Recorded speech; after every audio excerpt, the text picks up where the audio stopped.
Research ചെയ്ത drivers ഉണ്ടെന്നുള്ള പറഞ്ഞുകൊണ്ട് request Rajeev Jayadevan sir please. നമുക്ക് പറഞ്ഞുകൊണ്ട് അറിയാം, ഒരു പോസ്റ്റ് ക്രാഷിനകത്ത് എന്താണ്, എത്ര സ്പോർട്സിനകത്ത് എന്ത് ചെയ്താൽ മനുഷ്യന്റെ ജീവൻ രക്ഷിക്കാൻ പറ്റും, അല്ലെങ്കിൽ ഒരു സിവിയർ ഇഞ്ചുറി എങ്ങനെ രക്ഷിക്കാൻ പറ്റും, അതിനുള്ള ആക്ഷൻസ് എന്തൊക്കെയാണെന്നുള്ളതിനെ പറ്റിയിട്ട് doctor Rajeev will be talking. Sir please.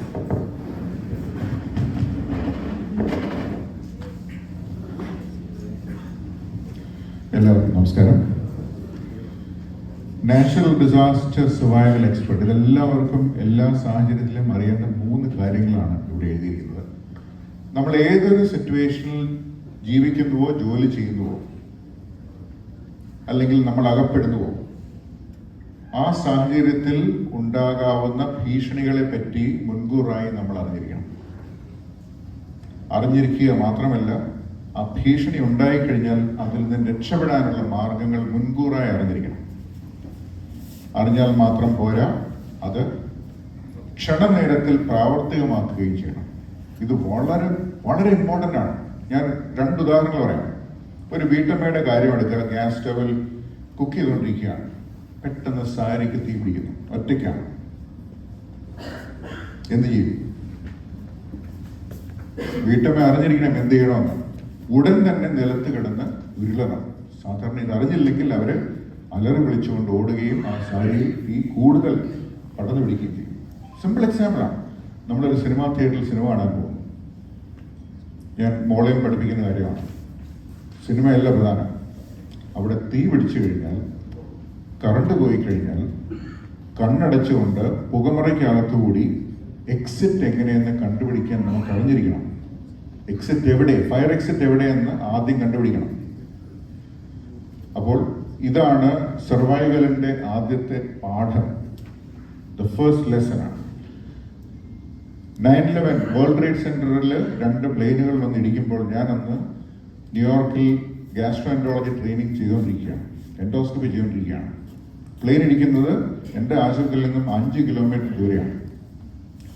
അന്ന് നമുക്കറിയാം ആയിരക്കണക്കിന് ആൾക്കാർ മരിച്ചു. പക്ഷെ ഒരു പഠനം നടത്തിയതിൽ അതിൽ നിന്നും രക്ഷപ്പെട്ടവരുടെ ഒരു കണക്കെടുത്തു.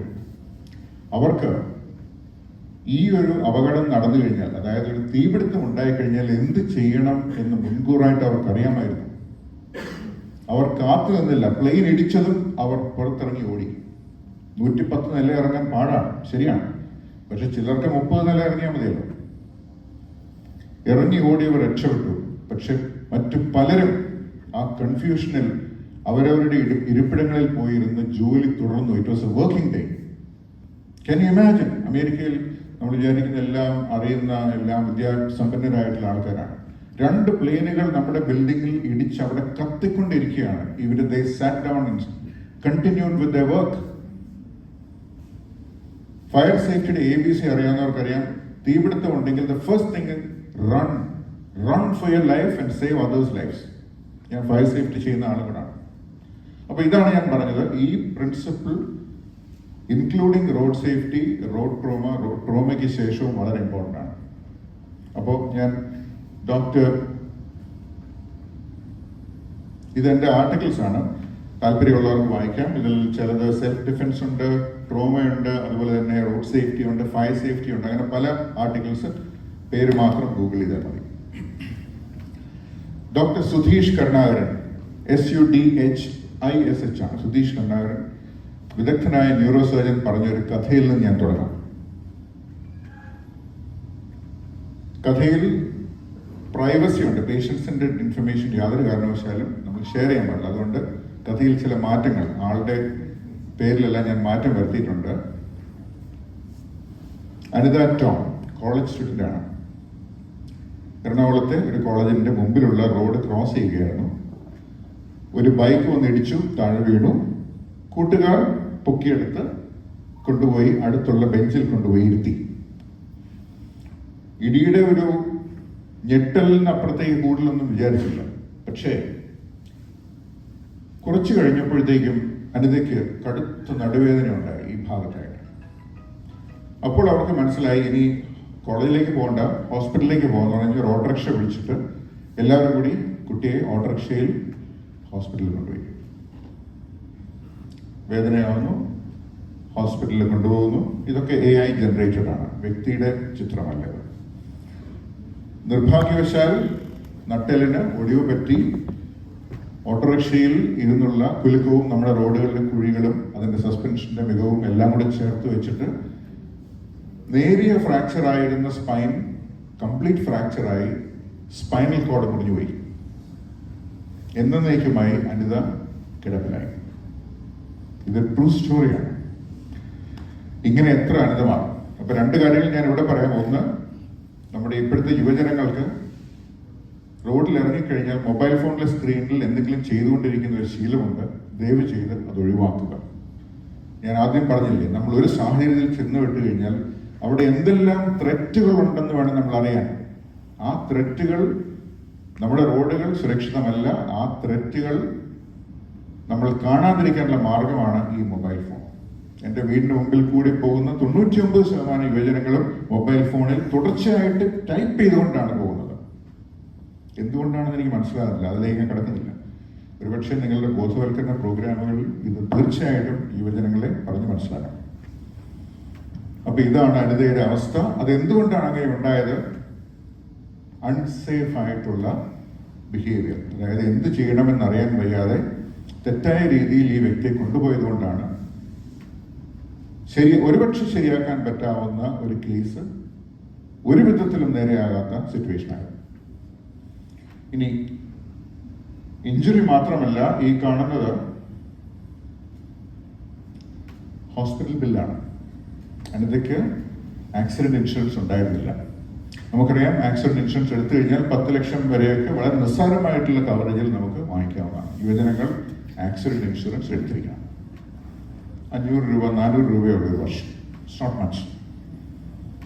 ഇത് എൻ്റെ വർക്കാണ്. താങ്ങാനാകാത്ത ചികിത്സാ ചെലവുകൾ അതുണ്ടാക്കുന്നതിൽ പ്രധാന പങ്ക് വഹിക്കുന്നത് റോഡ് അപകടങ്ങളാണ്. അപകടമുണ്ടായി ആൾക്ക് പ്രശ്നമുണ്ടാകുന്നു, അത് കഷ്ടം തന്നെയാണ്. പക്ഷേ ഈ വ്യക്തിയുടെ ചികിത്സയ്ക്ക് വേണ്ടിയിട്ട് ലോൺ എടുക്കുകയും അത് തിരിച്ചടയ്ക്കാൻ പറ്റാതെ കഷ്ടപ്പെടുകയും ചെയ്യുന്ന അവസ്ഥയാണ് നമുക്ക് ഇന്നുള്ളത്. ഇത് കഴിഞ്ഞ വർഷം പ്രസിദ്ധീകരിച്ചതാണ് സയന്റിഫിക് പേപ്പറായിട്ട്. ഇത് ഇന്നത്തെ പേപ്പറിൽ കണ്ട ഒരു വിവരമാണ്. അതിൽ അല്പം തെറ്റുണ്ടോ എന്ന് എനിക്ക് സംശയമുണ്ട്. കാരണം ഇത്രയും പേർ പാരലൈസ്ഡ് ആകുന്നു ഞാൻ വിശ്വസിക്കുന്നില്ല. അത് സീരിയസ് ഇഞ്ചുറിയുടെ നമ്പറാണ് ഞാൻ കാണുന്നത്. ഇത്രയും പേർ പാരലൈസ്ഡ് ആണെന്ന് പേപ്പറിൽ കണ്ടു. പക്ഷേ തീർച്ചയായിട്ടും ഒരുപാട് പേർ പാരലൈസ്ഡ് ആകുന്നുണ്ട്. ഇതൊക്കെ പ്രിവെന്റബിൾ ട്രാജഡീസ് ആണ്. ഇതൊക്കെ ഇന്റർനെറ്റിൽ നിന്നുള്ള ചിത്രങ്ങളാണ്, നമ്മുടെ രോഗികളുടെ അല്ല. ഇനി ഇത് നമ്മുടെ ബഹുമാനപ്പെട്ട MLA സ്റ്റേഡിയത്തിൽ വീണ് നമുക്ക് എല്ലാവർക്കും അറിയാം. അവരെ എടുത്തുകൊണ്ട് പോയ രീതിയെ പറ്റി ആദ്യം പ്രതികരിച്ച ഒരാൾ ഞാനായിരുന്നു. അത് തെറ്റായ രീതിയിലാണ് അവരെ കൊണ്ടുപോയത്. അവർ രക്ഷപ്പെട്ടത് ഭാഗ്യം കൊണ്ട് മാത്രമാണ്. ഒരു കാര്യമായിട്ടുള്ള നെക്ക് ഇഞ്ചുറിയോ അല്ലെങ്കിൽ സ്പൈൻ ഇഞ്ചുറിയോ ഉണ്ടായിരുന്നെങ്കിൽ അവരിന്ന് കിടപ്പിലായേനെ. പക്ഷേ ഭാഗ്യം കൊണ്ട് അവർക്ക് അങ്ങനെയുള്ള വലിയ പൊട്ടൽ ഉണ്ടായിരുന്നില്ല.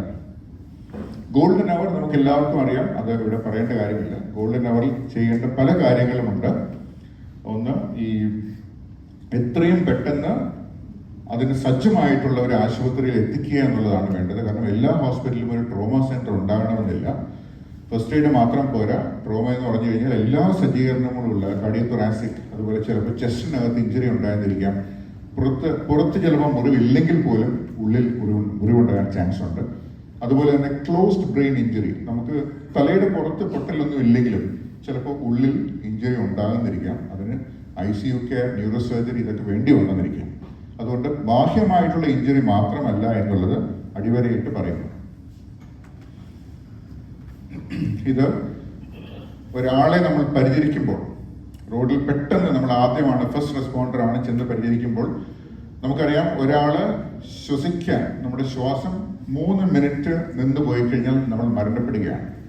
അതുകൊണ്ട് ആ 3 മിനിറ്റിനുള്ളിൽ ഒരുപക്ഷെ വായിക്കകത്തോ മറ്റോ എന്തെങ്കിലും തടസ്സമുണ്ടെങ്കിൽ നമുക്കത് നീക്കം ചെയ്യാൻ സാധിക്കും. നമ്മൾ കഴിഞ്ഞ മാസം ഒരു ന്യൂസ് വായിച്ചിരുന്നു. 3 ഡോക്ടർമാർ വളരെ സാഹസികമായിട്ട് ഒരാളുടെ ശ്വാസതടസ്സം മാറ്റാനായിട്ട് ശ്രമിച്ചെങ്കിലും ആ വ്യക്തി പിന്നീട് മരണപ്പെട്ടു എന്നുള്ളത്. അത് നമുക്ക് ഒരു വിദഗ്ധ ഡോക്ടർക്ക് എനിക്ക് പോലും അത് ചെയ്യാൻ സാധിക്കുകയില്ല. പക്ഷെ അങ്ങനെയുള്ള ട്രെയിനിങ് ഉള്ളവർക്ക് മാത്രമുള്ള കാര്യമാണ്. നമ്മൾ എന്നുള്ളത് സാധാരണക്കാരുടെ കാര്യം പറയുകയാണെങ്കിൽ നമുക്ക് ചെയ്യാവുന്നത്, ഇത് നമ്മുടെ താടി ജോ അല്പം ഒന്ന് മുകളിലേക്ക് വലിച്ചു വെച്ച് കഴിഞ്ഞാൽ ചെറിയ തടസ്സങ്ങൾ ഒഴിവാക്കാൻ പറ്റും. ഇത് ലോഗ് മെനൂവർ എന്ന് പറയും. ഒരാള് സ്പൈൻ ഇഞ്ചുറി ഉള്ള അല്ലെങ്കിൽ സംശയിക്കുന്ന ഒരാളെ നമ്മൾ എങ്ങനെ ഷിഫ്റ്റ് ചെയ്യാം അല്ലെങ്കിൽ എങ്ങനെ ഒരു ബോർഡിലേക്ക് മാറ്റാമെന്ന് പറയും. നമുക്കറിയാം ഒരാൾ ഒരു അപകട സമയത്ത് ഒരിക്കലും നമുക്കൊരു സ്പൈൻ ബോർഡ് കിട്ടണമെന്നൊന്നുമില്ല. നമ്മുടെ ക്രിക്കറ്റ് സ്റ്റേഡിയത്തിലും ഫുട്ബോൾ സ്റ്റേഡിയത്തിലും കാണുന്ന സ്പൈൻ ബോർഡ് ഒന്നും ഉണ്ടാണ്. ഈ കാണുന്നത് സ്പൈൻ ബോർഡാണ്. ഇതൊന്നും അവിടെ കിട്ടുകയില്ല. നമുക്ക് ഏറെ വന്നാൽ ഒരു പലക കിട്ടിയെന്നിരിക്കാം. ഒരു പലക കൊണ്ടുവന്നിട്ട് ഈ വ്യക്തിയെ സ്പൈൻ വളയ്ക്കാതെ, നട്ടെല്ല് തിരിയാതെയും ഒടിയാതെയും വളയാതെയും വേണം ട്രാൻസ്പോർട്ട് ചെയ്യാനായിട്ട്. വീഡിയോ കാണാം. 3 പേർ ആ വശത്ത് നിന്ന് പിടിക്കുന്നു. ഒരാൾ തല സ്റ്റെബിലൈസ് ചെയ്യുകയാണ്. മറ്റേയാൾ ഉയർത്തുമ്പോൾ ഇത് അടിയിലേക്ക് നീക്കി വയ്ക്കുന്നു. ഇതാണ് ഒരു ലോഗ്, അതായത് ഒരു തെങ്ങ് വെട്ടിയിട്ട് തെങ്ങ് ഉരുട്ടുന്നത് പോലെയാണ് ഈ വ്യക്തിയെ ഉരുട്ടേണ്ടത്. അല്ലെങ്കിൽ എന്ത് പറ്റുമെന്ന് വെച്ചാൽ സ്ക്രൂ ഡ്രൈവർ തിരിയുന്ന പോലെ നമ്മുടെ സ്പൈൻ തിരികുകയും എന്തെങ്കിലും ക്ഷതം ഉണ്ടായിട്ടുണ്ടെങ്കിൽ അത് 100% ആവുകയും ചെയ്യും. ഇതാണ് അതിന്റെ മറ്റൊരു ചിത്രം. ഇതാണ് ശാസ്ത്രീയമായിട്ട് ഉള്ള ഒരു സ്പൈൻ ട്രാൻസ്ഫർ. അത് പ്രാവർത്തികമാകണമെന്നില്ല എങ്കിലും നമുക്ക് ചുറ്റും നമുക്ക് അവൈലബിൾ ആയിട്ടുള്ള കാര്യങ്ങൾ, ഉദാഹരണത്തിന് ഒരു ന്യൂസ് പേപ്പർ പോലും നമുക്ക് ഉപയോഗിക്കാവുന്നതാണ്. തല തിരിയാതെയും മറ്റും ഉരുളാതെയും മറ്റും നമുക്ക് ടവലോ മുണ്ടോ അല്ലെങ്കിൽ തുണിക്കഷ്ണമോ മറ്റോ വെക്കാവുന്നതാണ്. ന്യൂസ് പേപ്പേഴ്സ് വെക്കാം, ഷീറ്റ് വെക്കാം. ചുരിദാറിന്റെ ഷോൾ വളരെ ഹെൽപ്ഫുൾ ആണ്. പെട്ടെന്ന് ഒരാളെ ഒന്ന് വരിഞ്ഞ് കെട്ടണമെങ്കിൽ ചുരിദാറിന്റെ ഷോൾ ഉപയോഗിക്കാവുന്നതാണ്. ബെൽറ്റുകൾ, ചുറ്റും നിൽക്കുന്നവരുടെ ബെൽറ്റുകൾ ഊരിയെടുക്കാവുന്നതാണ്. അത് വ്യക്തി ഇങ്ങനെ ട്രാൻസ്പോർട്ടിനിടയ്ക്ക് അങ്ങോട്ടും ഇങ്ങോട്ടും വളയാതിരിക്കാൻ വേണ്ടിയിട്ടാണ്. ഇത് സ്പൈനൽ കോർഡിന്റെ ചിത്രമാണ്. നമുക്കറിയാം അത് മുൻവശം, ഇത് പിൻവശമാണ്. ഈ മഞ്ഞയാണ് സ്പൈനൽ കോർഡ്. സ്പൈനൽ കോർഡ് എന്ന് പറഞ്ഞാൽ ഏറ്റവും പ്രധാനപ്പെട്ട നാഡിയാണ്. അത് മുറിഞ്ഞു കഴിഞ്ഞാൽ പിന്നെ നമുക്കത് നേരെയാവുകയില്ല. ഇത് മറ്റൊരു ചിത്രമാണ്. ഇത് MRI ചിത്രമാണ്. ആ വ്യക്തിയുടെ അതേ പൊസിഷനിലാണ് ഈ കാണുന്നത്. ഈ കാണുന്നതാണ് നട്ടെല്ല്. ചുവപ്പ് സൈൻ കാണുന്നത് നട്ടെല്ലാണ്. അതാണ് നട്ടെല്ല്, അതാണ് സ്പൈനൽ കോർഡ്. ആ സ്പൈനൽ കോർഡിലേക്ക് നട്ടെല്ല് ചെന്ന് ചതയുന്നത് നമുക്ക് കാണാം. അതേ ചിത്രം തന്നെയാണ്.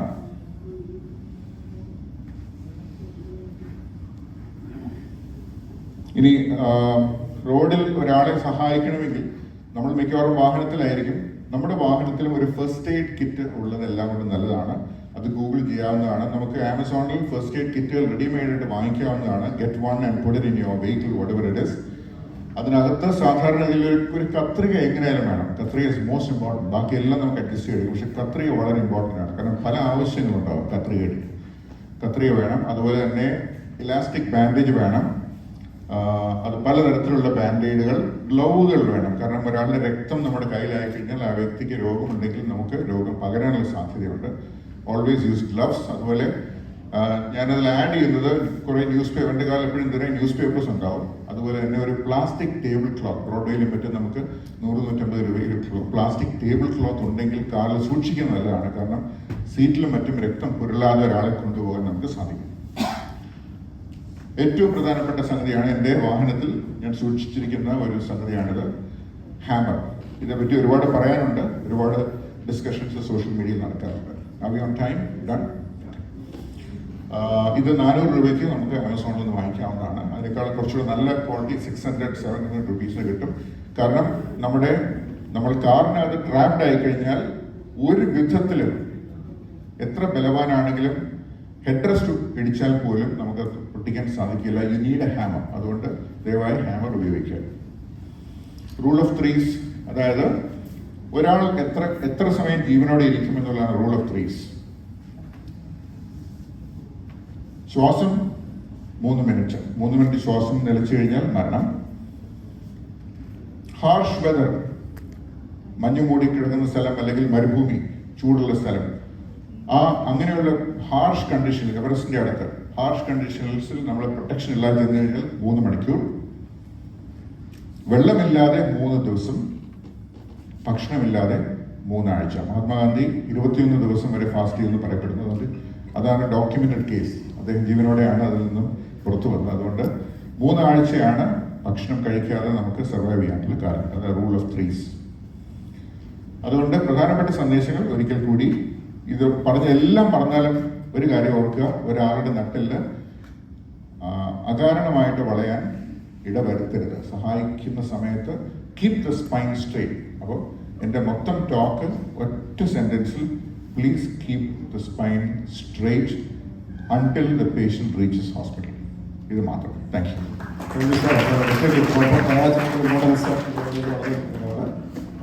Next let me welcome Shri Gokul T G. നമ്മൾ പറയാറുണ്ട് ഇന്ത്യ 2047 കൂടി ഒരു വികസിത രാജ്യമാകുക എന്നുള്ള സ്വപ്നം നമുക്ക് എല്ലാവർക്കും കേട്ടിട്ടുണ്ടാവും.